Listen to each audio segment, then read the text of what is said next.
बिस्मिल्लाहिर्रहमानिर्रहीम। अब हमारा लेक्चर नंबर 3 है।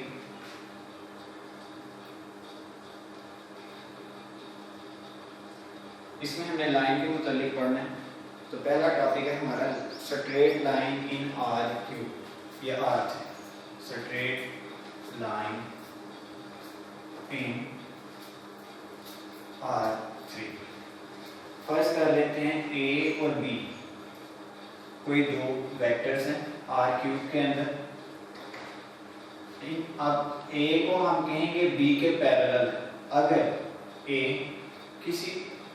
एक वेक्टर दूसरे के स्केलर मल्टीपल के इक्वल हो। अब यहाँ के कोई रियल नंबर है, वेयर के इज एनी रियल नंबर। अगर के पॉजिटिव होगा तब ए और बी सेम डायरेक्शन में हुआ करेंगे, और अगर के नेगेटिव होगा तो इनकी डायरेक्शन ऑपोजिट हुआ करेगी। If K is positive then A and B are in same direction.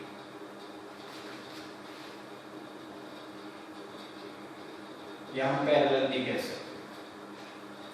If K is negative, then A and B are in opposite direction.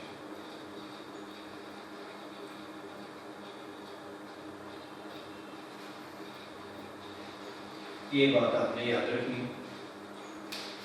आगे है equation of line, equation of straight line.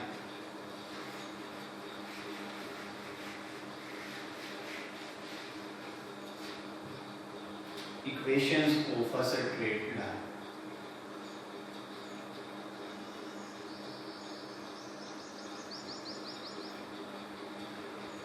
अब यहाँ हमारे पास दो cases हैं। अगर हमें एक लाइन का एक फिक्स पॉइंट और उसकी डायरेक्शन में एक वेक्टर गिवन हो तो उसकी मदद से हम लाइन की इक्वेशन निकाल सकते हैं। दूसरा, अगर हमें एक लाइन के ऊपर दो पॉइंट्स पता हो तो उनकी मदद से भी हम लाइन की इक्वेशन निकाल सकते हैं। दोनों केसेस को बारी बारी डिस्कस करते हैं। केस 1 फर्स्ट कर लेते हैं। एक लाइन की इक्वेशन हमने फाइंड करनी, जबकि उसका एक फिक्स पॉइंट फर्स्ट कर लेते हैं, वो P है, x1 y1 z1 ये गिवन। और इस लाइन के पैरेलल एक वेक्टर भी गिवन है, तो फर्स्ट कर लेते हैं वो ए बी सी। अब इस पॉइंट और इस वेक्टर की मदद से लाइन की इक्वेशन जो निकलेगी वो होगी equation of line is x minus x1 over a is equal to y minus y1 over b is equal to z minus z1 over c। अब जाहिर है ये तमाम वैल्यूज किसी कांस्टेंट के लिए किसी वैल्यूज के इक्वल होंगे, तो फर्स्ट कर लेते हैं वो t। ये लाइन की इक्वेशन आती है। इसको हम इस लाइन की इक्वेशन को हम सिमेट्रिक फॉर्म भी कहते हैं। This is symmetric form of equation of line. This is symmetric form of equations of line। अब अगर इन तीनों को अलग-अलग इसके इक्वल रखें और वहां से हम x की वैल्यू निकालें तो इक्वेशंस हमारे पास आ जाएंगी। x is equal to x1 plus 80, y is equal to y1 plus dt और z is equal to z1 plus c। ये तीन इक्वेशंस भी लाइन को रिप्रेजेंट कर रहे हैं और इनको कहा करेंगे ये पैरामीट्रिक इक्वेशंस है line, parametric equations of line.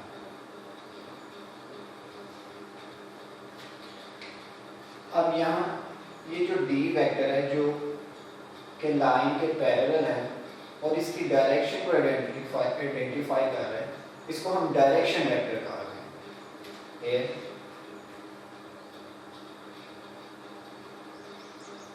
D, इसको मैं ऊपर लिख देता हूँ, D is called direction vector.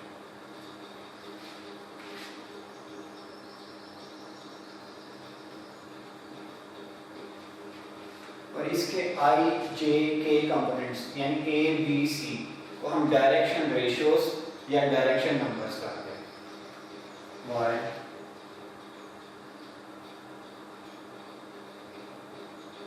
A, B, C are called direction ratios or direction numbers.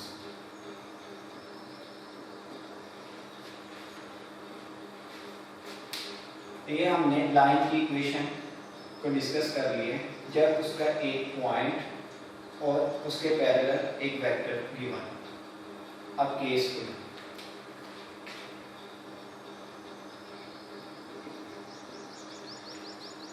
Case to ये है, हमने लाइन की इक्वेशन फाइंड करनी है जबकि लाइन के ऊपर हमें दो पॉइंट्स गिवन। फर्स्ट कर लेते हैं, वो ये हैं P x1 y1 z1 और Q x2 y2 z।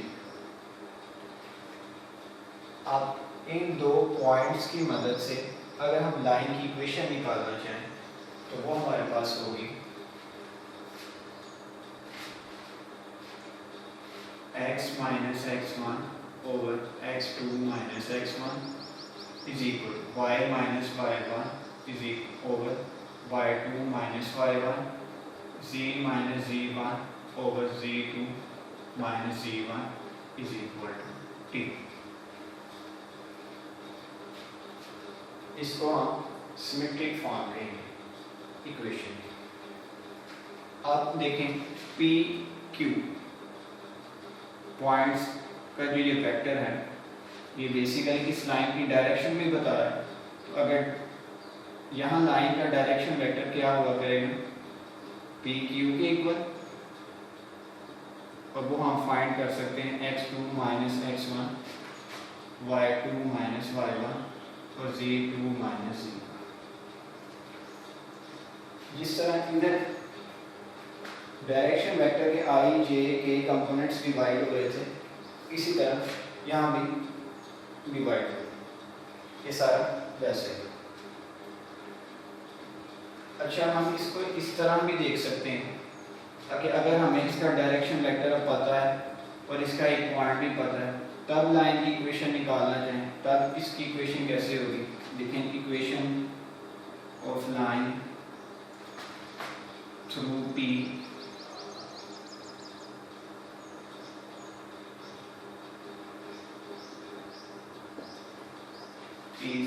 के एक लाइन जो P से गुजर रही है और जिसका डायरेक्शन वेक्टर ये, तब उसकी इक्वेशन क्या होगी, वो आ जाएगी x minus x1 over x2 minus x1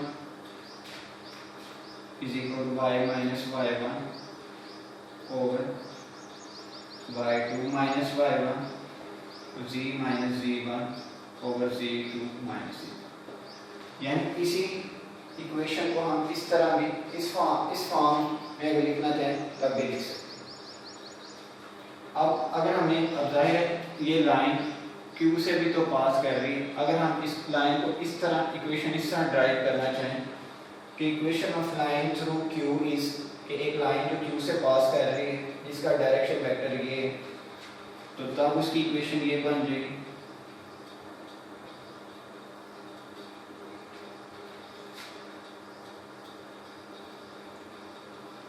x minus x2 over x2 minus x1 is equal to y minus y2 over y2 minus y1 z minus z2 over z2 minus z1। ये हमारे पास line की equation. और बिल्कुल इसी तरह इन दोनों lines के अंदर हम इन वैल्यूज को लहदा टी के इक्वल रख के पैरामीट्रिक फॉर्म में भी कन्वर्ट कर सकते।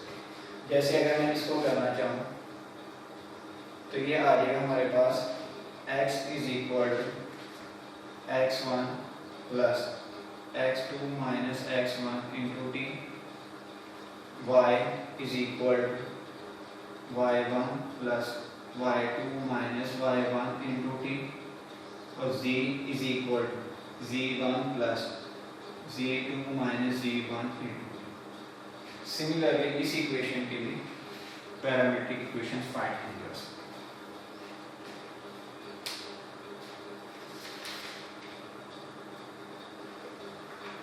आगे देखते हैं डायरेक्शन एंगल्स क्या होते हैं।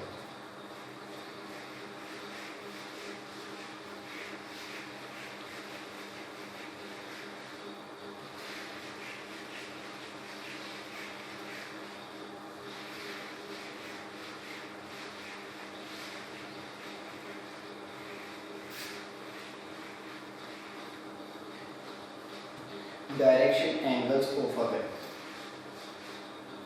Direction angles of a vector.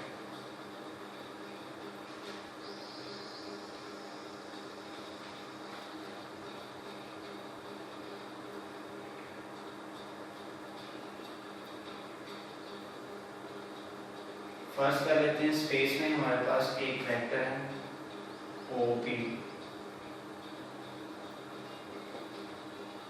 Point P का एक पोजीशन वेक्टर है जिसको हम R से रिप्रेजेंट करें। फर्स्ट कर लेते हैं, ये x एक्सिस के साथ पॉजिटिव x एक्सिस के साथ एंगल अल्फा बना रहा है, पॉजिटिव y एक्सिस के साथ एंगल बीटा बना रहा है, और पॉजिटिव g एक्सिस के साथ एंगल गामा। ये जो एंगल्स हैं अल्फा, बीटा और गामा, इसको हम वेक्टर r के डायरेक्शन एंगल्स कहेंगे। अब डायरेक्शन एंगल्स के अगर हम कोसाइन ले लें, यानी cos alpha, cos beta, cos gamma, तो इसको हम डायरेक्शन वेक्टर के डायरेक्शन कोसाइंस कहा करेंगे। और डायरेक्शन कोसाइंस फाइंड करने का हमारे पास फार्मूला होगा cos alpha is equal to x over r। यहाँ r का मैग्नीट्यूड है, cos beta is equal to y over r, cos gamma is equal to g over r। जबकि r क्या है, यहाँ वो मैग्नीट्यूड है वेक्टर r का, जो कि जाहिर है इक्वल होगा x square plus y square plus z square. जिस तरह टू डायमेंशनल ज्योमेट्री में जो रोल टू डायमेंशनल ज्योमेट्री में स्लोप का है, बिल्कुल थ्री डायमेंशनल ज्योमेट्री में वही रोल डायरेक्शन कोसाइन। जैसे टू डायमेंशनल ज्योमेट्री में स्लोप ये हमें बताती है कि कोई भी लाइन बेस से किस कलर इंक्लाइंड है, बिल्कुल इसी तरह डायरेक्शन कोसाइंस हमें ये बताते हैं कि कोई भी लाइन या वेक्टर वो कोऑर्डिनेट एक्सिस से किस कलर इंक्लाइंड है, ये डायरेक्शन कोसाइंस बताते हैं। मजीद डायरेक्शन कोसाइंस के स्क्वायर का सम 1 के इक्वल होता है। आल्सो डायरेक्शन कोसाइंस जो है cos alpha, cos beta, cos gamma, इनके स्क्वायर का सम 1 के इक्वल। ये बात भी आपने याद रखनी।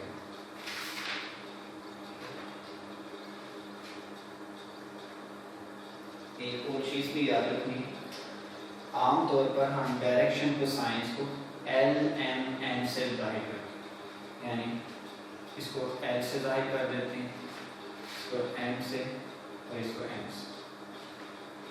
ये बस आम एक कन्वेंशन जाहिर करने का बस इस तरीके। ये बात आपने याद रखनी।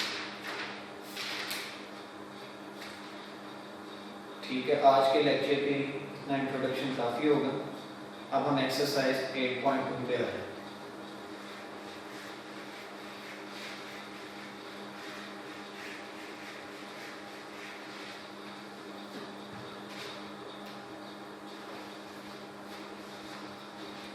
exercise 8.2.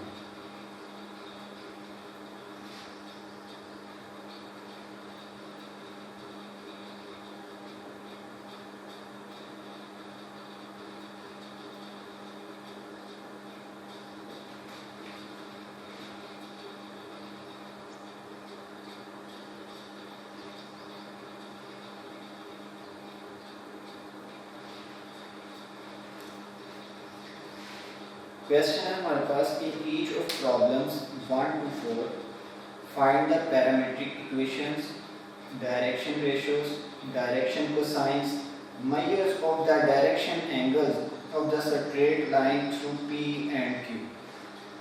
P और Q दो पॉइंट्स P और Q से गुजरने वाली एक लाइन, उस लाइन की हमने parametric equations, direction ratios, direction cosines और डायरेक्शन एंगल्स फाइंड करना। हमने फाइंड करना है पैरामीट्रिक इक्वेशन, डायरेक्शन रेशियोज,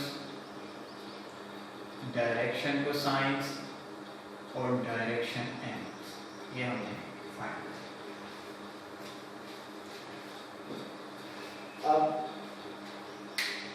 अगर हमारे पास दो पॉइंट गिवन हो तो उससे पैरामीट्रिक इक्वेशन फाइंड, उस दो पॉइंट्स हों तो लाइन की पैरामीट्रिक इक्वेशंस होती हैं हमारे पास। Parametric equation of lines are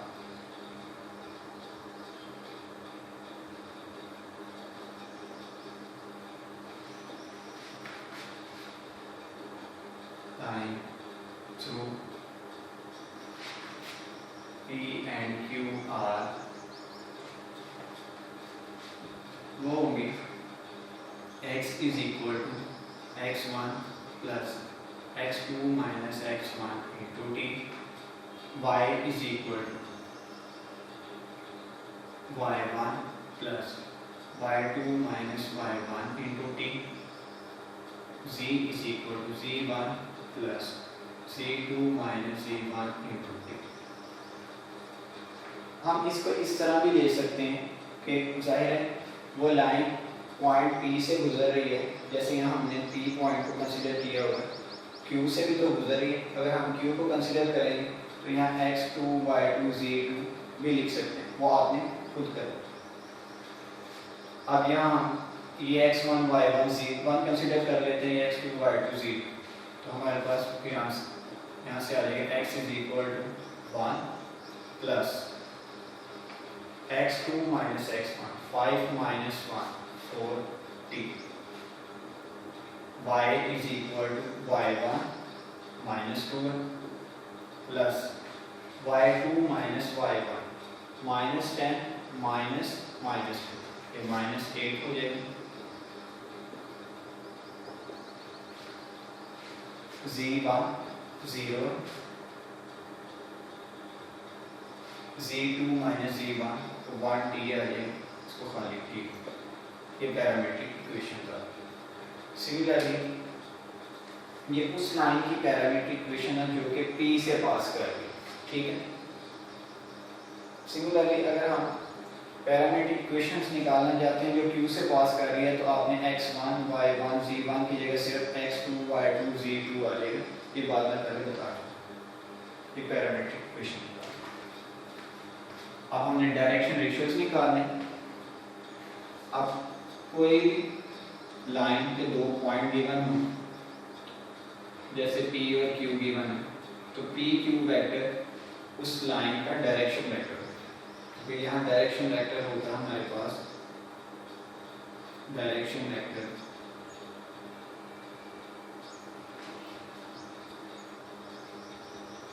D,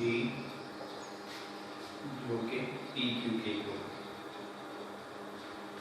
PQ आ जाएगा हमारे पास, PQ वो आ जाएगा 5 minus 1 4 minus 8 and 1। और डायरेक्शन वेक्टर के जो I, J, K कंपोनेंट्स होते हैं, इसी को ही डायरेक्शन रेशियोज कहते हैं। Therefore direction ratios are for -8 और 1। ये दूसरी चीज़ भी फाइंड कर ली हमने। अब है डायरेक्शन रेशियोज। उसके लिए हम डायरेक्शन वेक्टर का मैग्नीट्यूड फाइंड कर लेते हैं। मैग्नीट्यूड ऑफ डायरेक्शन वेक्टर वो आ जाएगा 4 का स्क्वायर प्लस -8 का स्क्वायर प्लस 1 का स्क्वायर, यानी 16 प्लस 64 प्लस 1 81 जो कि 9 है। अब डायरेक्शन को साइंस का मैंने बताया था कि डायरेक्शन वेक्टर के आई जे के कंपोनेंट्स को उसके मैग्नीट्यूड से डिवाइड करने से हमारे पास डायरेक्शन को साइंस आते हैं। तो देयरफॉर डायरेक्शन को साइंस आर 4/9 -8/9 और 1/9, ये डायरेक्शन को साइंस आर। अब डायरेक्शन एंगल्स फाइंड कर लें। हमें ये भी पता है कि डायरेक्शन को साइंस जो से यानी cos अल्फा, cos बीटा और cos गामा होते हैं। Since cos alpha is equal to 4/9, cos beta is equal to -8/9, cos gamma is equal to 1/9। अब यहाँ से अगर अल्फा की वैल्यू निकाली जाए तो वो आ जाएगी हमारे पास cos इनवर्स 4/9, जो कि आप कैलकुलेट करें। बिल्कुल इसी तरह यहाँ से आप बीटा निकालेंगे और यहाँ से गामा। तो इस तरह तीनों डायरेक्शन एंगल्स भी आपके पास आए। ये चारों चीज़ें हमने फाइंड कर ली। फर्स्ट 4 क्वेश्चंस बिल्कुल इस जैसे वो आपने खुद कर। बिल्कुल इसी जैसी एक एग्जांपल भी है, एग्जांपल नंबर 6 पेज 361 पे, वो भी आपने करना। अब नेक्स्ट क्वेश्चन की तरफ आते हैं।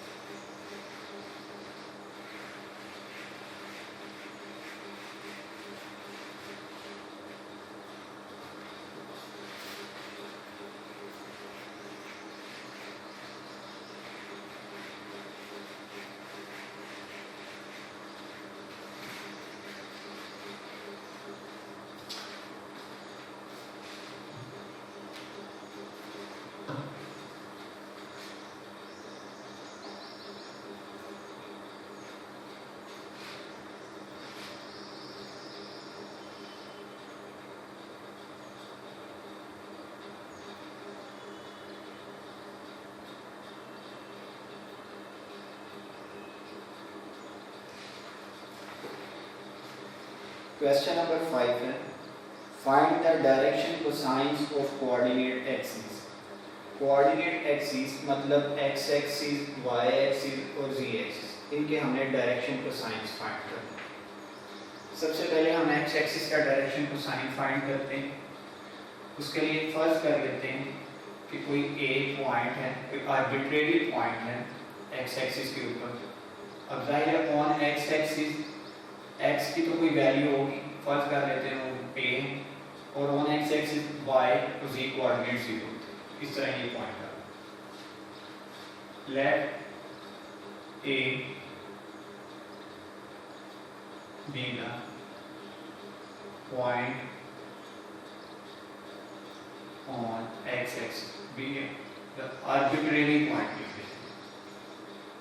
यानी कोई भी point, arbitrary point on x axis। अब इस तरह x axis के ऊपर हमारे पास दो पॉइंट आ गए, तो ये O A वेक्टर, फिर x axis का डायरेक्शन वेक्टर होगा, देन डायरेक्शन वेक्टर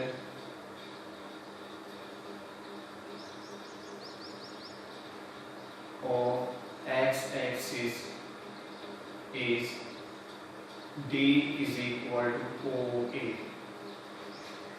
और ये आ जाएगा हमारे पास A 0 और 0। इसका मैग्नीट्यूड आ जाएगा हमारे पास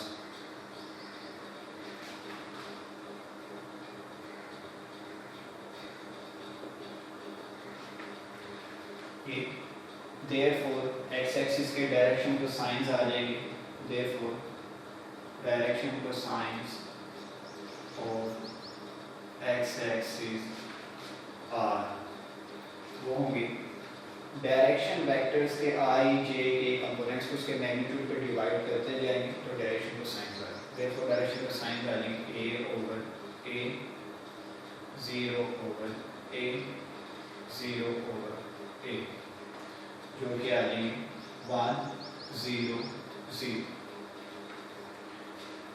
ये हमारे पास x एक्सिस के डायरेक्शन को साइन है। बिल्कुल इसी तरह अगर हम y एक्सिस पे कोई आर्बिट्रेरी पॉइंट ले लें, वो फर्स्ट कर लेते हैं, वो b0 है, और इसी प्रोसेस से हम y एक्सिस के डायरेक्शन को साइंस निकाल लेंगे 0 1 0। इसी तरह z एक्सिस पे अगर कोई पॉइंट आर्बिट्रेरी पॉइंट ले लें 0 0 c, और इसी प्रोसेस से हम उसके भी डायरेक्शन को साइन निकाल लेंगे 0 0 1। ठीक है, एक हमने निकाली, बाकी लिख देते हैं सिमिलरली हम फाइंड कर सकते हैं। सिमिलरली ये चीज इधर लिख देते हैं, similarly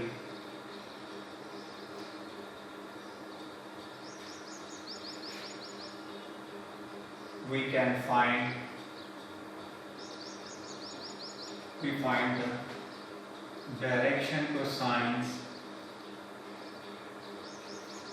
of y-axis and z-axis which are 0 1 0 and 0 0 1 respectively। पर इस तरह हमारे पास तीनों कोऑर्डिनेट एक्सिस के डायरेक्शन को साइंस आ।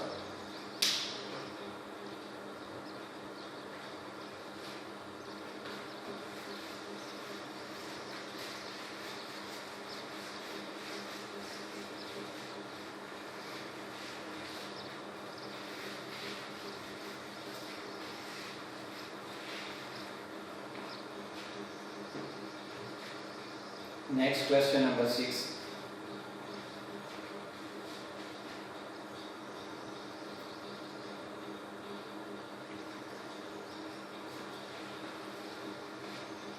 Question number 6 है, prove that if measures of the direction angles of a straight line are alpha, beta and gamma, then sin square alpha plus sin square beta plus sin square gamma is equal to 2।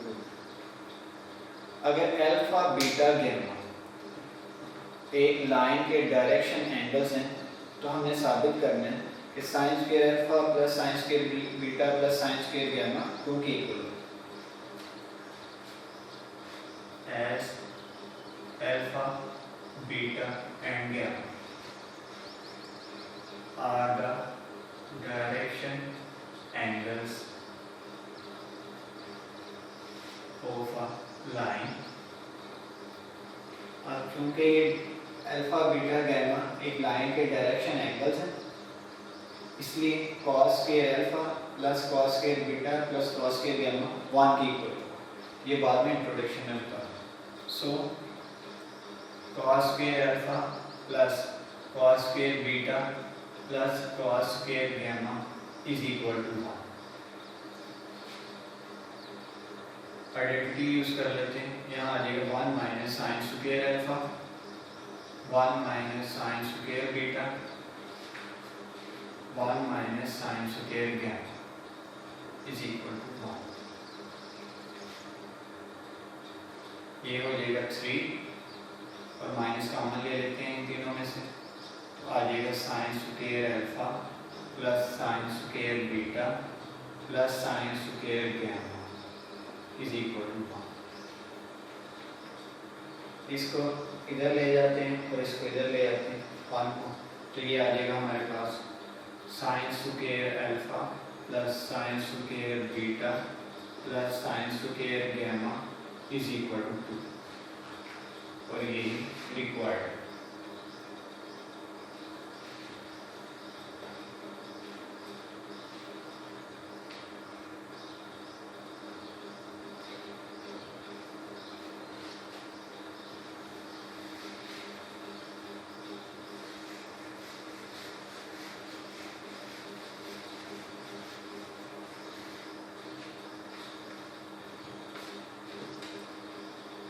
Next question number 7.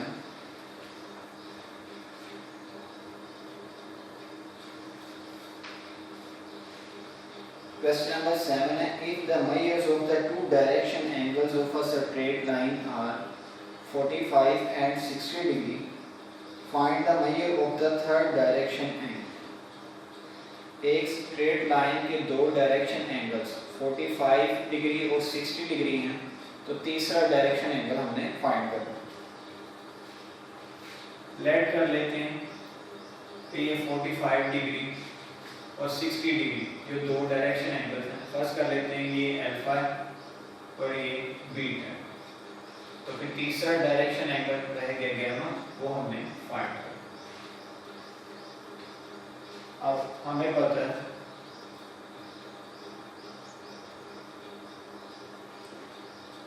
cos square alpha plus cos square beta plus cos square gamma is equal to 1। क्या हम alpha beta की values put करते हैं और फिर वहां से gamma find करते हैं। ये आ जाएगा हमारे पास cos square 45 plus cos square 60 degree plus cos square gamma is equal to 1। cos 45 1 by square root 2, cos 60 1 by 2,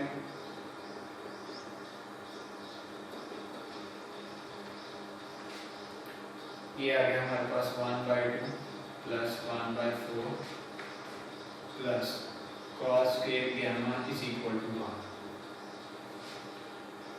यहाँ से cos square gamma is equal to 1 minus 1 by 2 minus 1 by 4।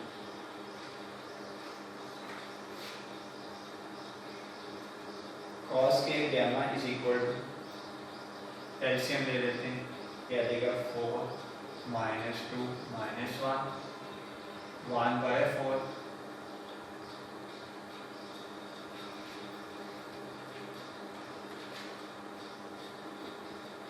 Square root ले लेते हैं, तो आ जाएगा 1 by 2 और यहाँ से गामा इज इक्वल टू आ गया cos इनवर्स 1 by 2,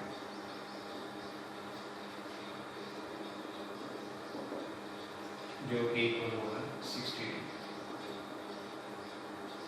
इस तरह हमने तीसरा डायरेक्शन एंगल भी फाइंड